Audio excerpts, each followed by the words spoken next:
Hi everyone. So today we will discuss the mechanical properties of solid. So solid are of two types. First one is rigid solid and second one is non-rigid. Now what is the meaning of rigid and what is the meaning of non-rigid? Let us understand. This is your structure of the solid and each corner, this, it represents the particle, basic particle which is composing the whole solids. And I am assuming it is attached with a spring. Correct? Rigid solid means if an external force is applied from all sides and all these forces are in equilibrium. So what will happen? There is no displacement in the solid. External displacement will not occur, but there is a relative motion between the particles. Means particle will compress. तो rigid solids में no compressibility, कोई compressibility नहीं है, no compressibility. तो rigid solid में क्या, कितना भी फोर्स लगाया जाए, एक्सटर्नल फोर्स लगाया जाए, but there is no change in relative distance between the two particles. That is called rigid particles. Now come non-rigid particles.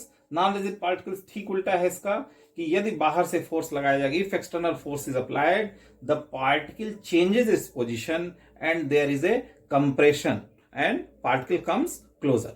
And once the force is removed, again the particle come back to their original position. तो non-rigid में there are three types: elastic, inelastic and plastic. क्या मतलब हुआ? Elastic का मतलब ये हुआ कि जब बाहर से फोर्स लगाया जाएगा तो particle will compress, they will come closer, but once you remove the force, the particle will 100% regain its original position. तो इट विल 100% ओरिजिनल शेप में बॉडी आ जाएगी. That type of body is known as elastic body. Here,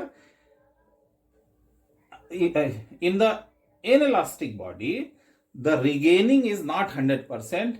It may lie between 0 to 100. 0 से 100% के बीच shape regain होगा. Means, suppose you apply the force, it compress back, you remove the force, it will regain its shape, but not 100%, 70%, 80%, depend upon the nature of inelastic solid. And plastic solid की condition क्या होती है? Suppose you apply the external force, the body will deform. Once you remove the force, there is no regaining capacity. Plastic की क्या property होती है? जैसा बना दे वैसा ही बन जाता है. It will not come back to its original position even to a single %. Means whatever the deformation has occurred, it will remain like that. तो ये हो गया rigid, non-rigid. Rigid मतलब no compressibility. Non-rigid means there is a compressibility. अब compressibility external force के अंदर में body compress होगी तो ओरिजिनल शेप कितना रिकवर करेगी, उस बेस पर there are three types of solids: elastic, inelastic and plastic. तो that is the concept of solids. How the solid behaves under the external force which are in equilibrium. तो equilibrium है तो कोई displacement नहीं हो रहा है, but particles molecular level पे there is a displacement. तो वही हम इस चैप्टर में स्टडी करने वाले हैं कि how the solid respond to a external force in equilibrium. तो इसमें मेन, अब इसके बाद दो टर्म्स आते हैं, उसको समझने की कोशिश करते हैं. तो फर्स्ट है there is a strain. Correct? Strain. तो स्ट्रेन का मतलब क्या हुआ? स्ट्रेन का मतलब ये हुआ कि जब बाहर से फोर्स बॉडी पे लगाया जाएगा, when there is external force applied over the body changes its shape. और एक्सटर्नल फोर्स कैसा है? Forces under equilibrium. Force under equilibrium. ठीक है? क्या कंडीशन होनी चाहिए इसमें? रिजिड बॉडी नहीं होनी चाहिए. रिजिड बॉडी होगी तो कोई शेप में चेंज नहीं आएगा, बट इस तरह की बॉडी है तो शेप में चेंज आएगा. तो fractional change in shape, fractional change in shape, ये क्या कहलाता है? Strain. This is called strain. तो अब जैसे डिफरेंट तरीके से हम बोल सकते हैं इसमें कि सपोज एक लेंथ है, एक वायर है, वायर को यदि यहां पे हिंज्ड है किसी फिक्स सपोर्ट से और वायर को एक्सटर्नल फोर्स से खींचा जाता है तो ये वायर थोड़ा सा एक्सटेंड हो जाएगा, डिस्प्लेस नहीं हो रहा है, वायर स्ट्रेच हो रहा है, करेक्ट। तो delta L it will stretch out, original length L है, तो स्ट्रेन क्या हो जाएगा, स्ट्रेन हो जाएगा delta L by L, correct. इसी तरह से सपोज कोई लिक्विड है या कोई गैस है, वो इतना वॉल्यूम ले रही है, अब बाहर से प्रेशर से चारों तरफ से दबाया जाता है अंडर इक्विलिब्रियम, तो क्या होता है, ये गैस कंप्रेस हो जाती है छोटे वॉल्यूम में। मीन्स क्या हुआ, गैस के वॉल्यूम में there is a change in delta V का चेंज आता है। ओरिजिनल वॉल्यूम वी था तो स्ट्रेन क्या हो जाएगा, strain will be delta V by V. तो वही मैंने लिखा है, change in shape, fractional change in shape of the body is called strain, fractional change in shape of the body is called strain. अब जब भी स्ट्रेन होगा तो देयर डेवलप्स ए स्ट्रेस, अब स्ट्रेस क्या है उसको समझने की कोशिश करते हैं।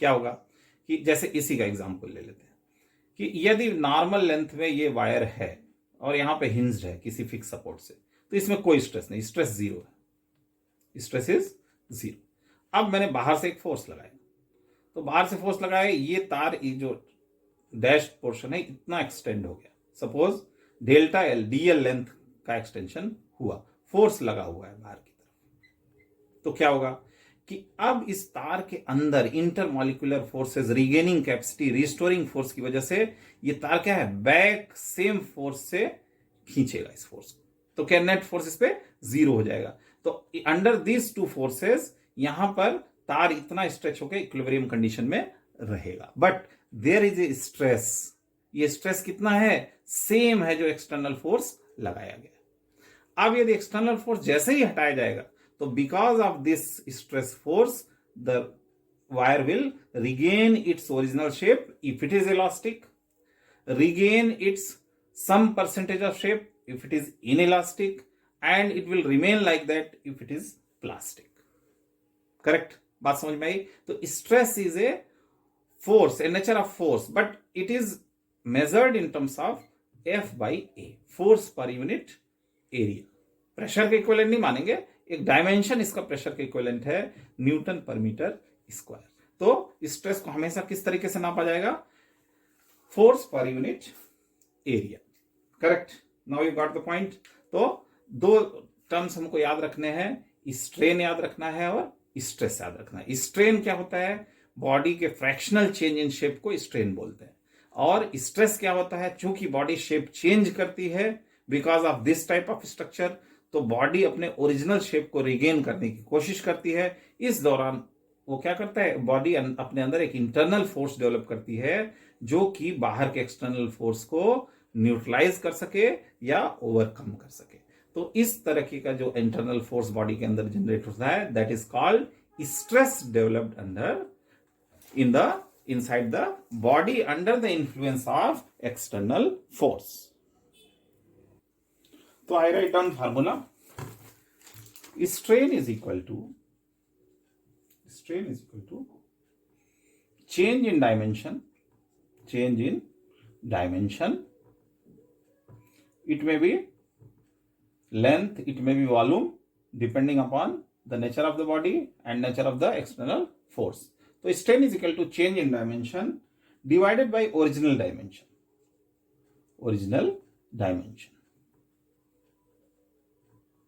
तो इसकी कोई यूनिट नहीं, नो यूनिट, ठीक है, दोनों सेम यूनिट में है तो नो यूनिट। और स्ट्रेस हो जाएगा रिस्टोरिंग फोर्स, वही बॉडी जो है अपनी ओरिजिनल शेप को रिगेन करने के लिए अपने अंदर एक फोर्स डेवलप करेगी in response to the external force applied। तो restoring force divided by area of application,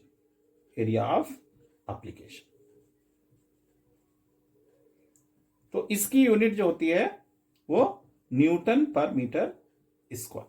तो ये प्रेशर के डायमेंशन वाली quantity, but it is not exactly pressure, I will tell you later. Correct. अब Hooke's ने एक law दिया, there is a law given by Hooke's law.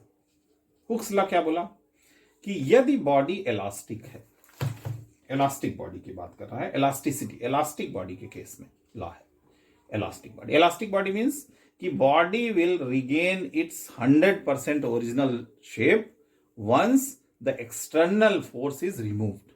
अब वो रिगेनिंग कौन सा फोर्स करेगा, उसके बॉडी के अंदर डेवलप रिस्टोरिंग फोर्स। तो द इलास्टिक बॉडी के केस में हुक्स लॉ क्या बोलता है कि स्ट्रेस इज द रिजल्ट, और उसका कॉज क्या है, स्ट्रेन। तो स्ट्रेन के प्रोपोर्शनल होता है stress, that is for elastic body.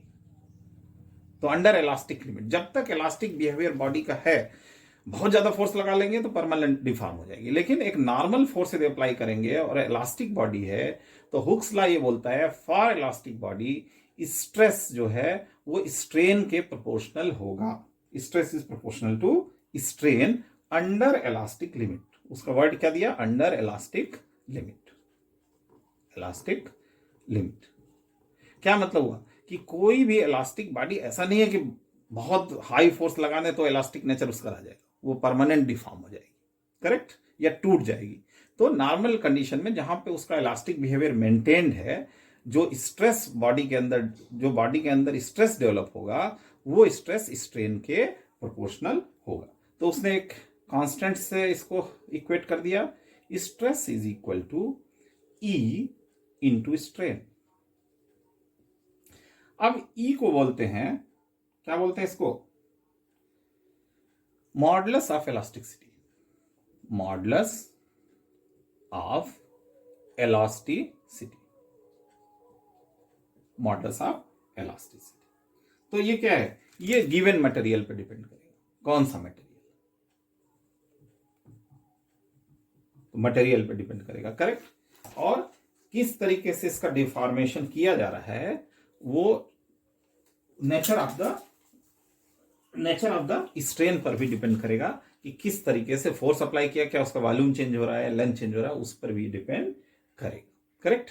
तो दिस इज, और इसका डायमेंशन की बात करें तो E इज इक्वल टू क्या हो जाएगा, स्ट्रेस बाई स्ट्रेन। तो स्ट्रेस का डायमेंशन क्या है, न्यूटन पर मीटर स्क्वायर, और स्ट्रेन का कोई डायमेंशन नहीं, तो इसका भी डायमेंशन जो है वो न्यूटन पर मीटर स्क्वायर ही होगा, करेक्ट। अब देखते हैं कि types of stress and strain. तो अब देखो, ये तीन पैरामीटर डिफाइन हो गए, स्ट्रेन डिफाइन हो गया, स्ट्रेस डिफाइन हो गया, और क्या डिफाइन हो गया, मॉडुलस ऑफ इलास्टिसिटी। तो types of stress, strain and modulus of elasticity, ये चीज हम डिस्कस करेंगे, करेक्ट। तो सबसे पहला होता है young modulus, correct, young modulus of elasticity.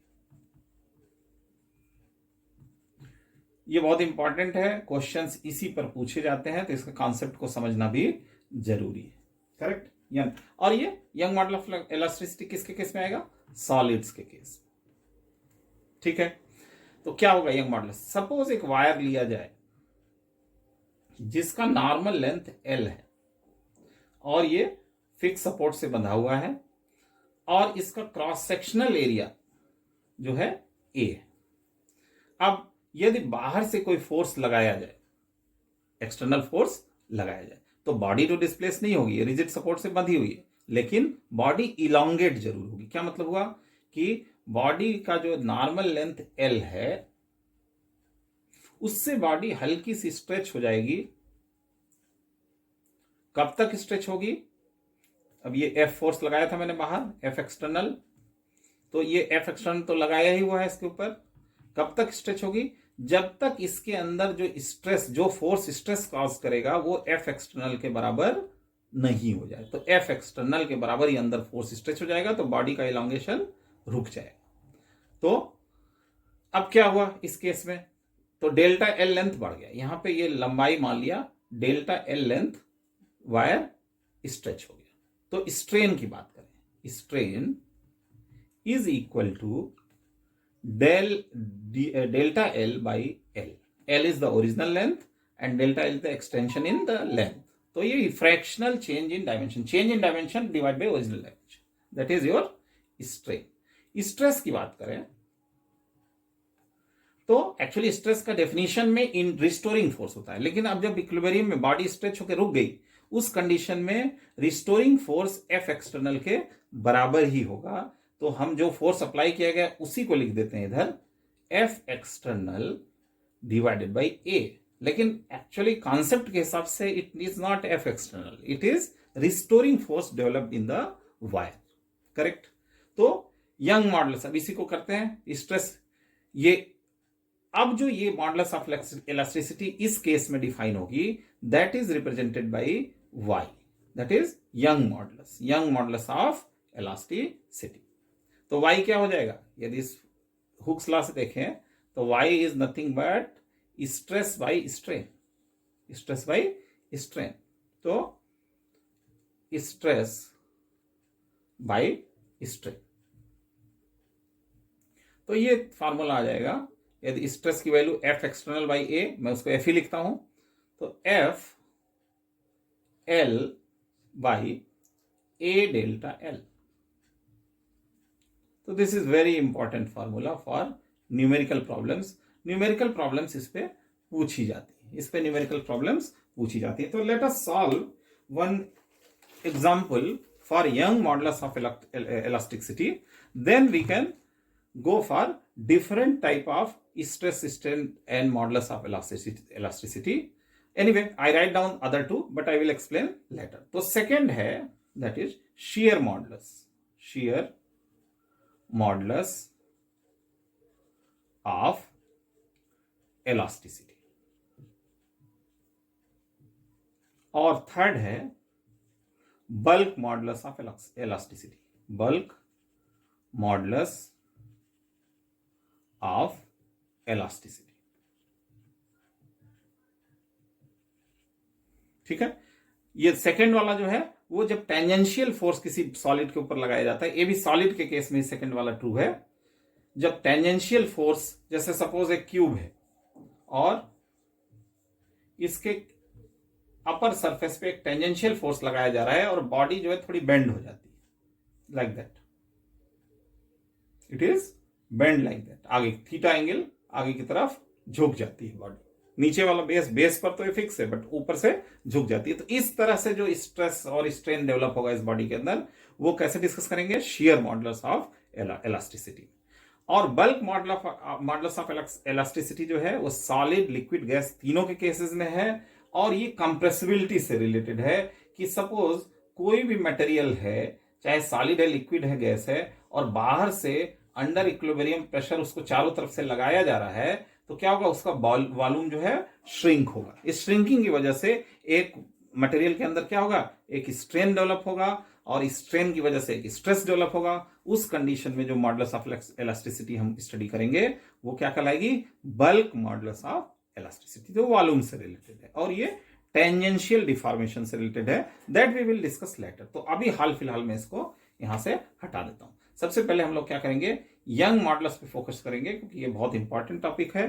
तो यंग मॉडुलस का हमने देख लिया कि किस तरह से बॉडी का यदि इलांगेशन हो रहा हो, एक लेंथ में स्ट्रेन डेवलप हो रहा हो, तो उसके कारण जो स्ट्रेस आएगा उसकी स्टडी के लिए यंग मॉडुलस ऑफ इलास्टिसिटी का कॉन्सेप्ट यूज किया जाता है। तो let us solve some numerical problems so that we can understand how we can solve these problems. तो now let us solve one question. क्या है question, A structural steel rod has a radius of 10 mm। तो एक structural steel rod है जिसका radius 10 mm दिया हुआ है, करेक्ट। तो this radius is given as r is equal to 10 mm। लिखता भी चलता हूं data. And length 1 centimetre, length इसका 1 सेंटीमीटर है पूरी लेंथ, तो L is equal to 1 centimetre, correct. A 100 kilo newton force, तो बाहर से एक फोर्स लगाया गया इसके ऊपर, F external is equal to 100 kN, 100 kilo newton का फोर्स लगाया गया है, is applied to stretch the rod. तो दूसरा सिरा जो है इसका फिक्स होगा कहीं पे और इसको 100 किलोमीटर फोर्स से खींचा जा रहा है, तो रॉड स्ट्रेच हो रहा है। Calculate the stress developed, strain developed and elongation in the rod. Basic question है, करेक्ट। तो सीधी सी बात है कि इसमें सबसे पहले हम क्या निकालेंगे, और यंग मॉडल्स दिया है, वाई स्टील दिया हुआ है 2 × 10⁻11 न्यूटन पर मीटर स्क्वायर। तो सबसे पहले हमको क्या निकालना पड़ेगा, स्ट्रेस निकालते हैं। स्ट्रेस इज इक्वल टू क्या हो जाएगा, stress F external by A, area of cross section of the wire. तो एफ एक्सटर्नल क्यों लिया, क्योंकि रिस्टोरिंग फोर्स भी उतना ही डेवलप होगा। तो ये तार स्ट्रेच हो जाएगा थोड़ा सा, इतना डेल्टा एल लेंथ, ये इलांगेशन भी निकालना है हमको, डेल्टा एल भी निकालने को बोला है। और तो इसके अंदर जो रिस्टोरिंग फोर्स जो डेवलप होगा उस कंडीशन में वो एफ एक्सटर्नल के बराबर होगा, इसलिए रिस्टोरिंग फोर्स की जगह मैंने एफ एक्सटर्नल ही रख दिया। और डिवाइड बाय एरिया, एरिया क्या हो जाएगा, pi r square, circular cross section है। तो F external is nothing but 100 × 10⁻³ newton, correct. A pi into r, r की वैल्यू कितनी होगी 10 mm, तो 10 mm मीन्स 10 × 10⁻³ का whole square. Am I right. तो ये वैल्यू आ जाएगी 1/π 10⁵ divided by 10⁻6, correct. Am I right, okay. Kilo newton, okay, and this is mm 10⁻6 pi r square, okay। so this value will be 1/π into 10⁻, कितना 11, am I right, 6 and here 5, 10⁻11। so this is the stress Newton per meter square, this is the value of stress developed in the material। अब young models दिया हुआ है 2 × 10⁻11 Newton पर metre square, इसको ऐसे ही रख लेते हैं। अब क्या पूछ रहा है, स्ट्रेन कैलकुलेट करना है, इलांगेशन कैलकुलेट करना है। तो बिना इलांगेशन कैलकुलेट किए हुए स्ट्रेन कैलकुलेट किया नहीं जा सकता, करेक्ट। तो स्ट्रेन क्या होगा, strain is equal to elongation delta L है, तो we will write down here delta L divided by L. तो डेल्टा एल तो निकालना ही है, इसको एक्स मान लेते हैं। एल की वैल्यू है 1 सेंटीमीटर, मीन्स 10⁻² मीटर, करेक्ट। अब हुक्स लॉ क्या बोलता है, stress is proportional to strain. तो stress is equal to y into strain, this is the Hooke's law. तो y की वैल्यू क्या हो जाएगी, स्ट्रेस बाई स्ट्रेन। तो वैल्यूज रख देते हैं, या स्ट्रेन को इधर ले आवे, स्ट्रेन इज इक्वल टू क्या हो जाएगा, stress by Y, stress by Y. This implies that strain की वैल्यू क्या हो जाएगी, x/10⁻² is equal to, stress कितना आया है 1/π × 10⁻11, और इधर की बात करें तो नीचे क्या हो जाएगा, y की वैल्यू है 2 × 10⁻11। तो ये 10⁻11 कट गया और ये वैल्यू आ गई x की। दिस इंप्लाइज दैट x की वैल्यू आ जाएगी 10⁻² मल्टीप्लाई हो जाएगा 10⁻² डिवाइडेड बाई 2π। तो x इज इक्वल टू कितना हो जाएगा 1/2π मल्टीप्लाइड बाई 10⁻² मीटर। सारे कैलकुलेशंस SI में किए गए हैं। तो और यदि मैं इसको मिलीमीटर में बदलूं तो मल्टीप्लाई बाय 1000 कर दूंगा। दिस इज इक्वल टू, तो 1000 से मल्टीप्लाई होगा 10⁻², 10⁻³ 10 ऊपर आ जाएगा, 10 divided by 2π mm। This must equal to, ये वैल्यू लगभग 1.59 mm के आसपास आएगी। That you can do it by yourself. तो 1.59 mm का इलांगेशन हुआ, ओरिजिनल लेंथ 1 सेंटीमीटर थी। तो this is the value of elongation जो वायर में हुआ। और एक बार इलांगेशन कैलकुलेट कर लिया तो स्ट्रेस स्ट्रेन क्या हो जाएगा, elongation divided by original length, और परसेंटेज में स्ट्रेन निकालते हैं तो ये मैं डायरेक्ट आंसर लिख रहा हूं।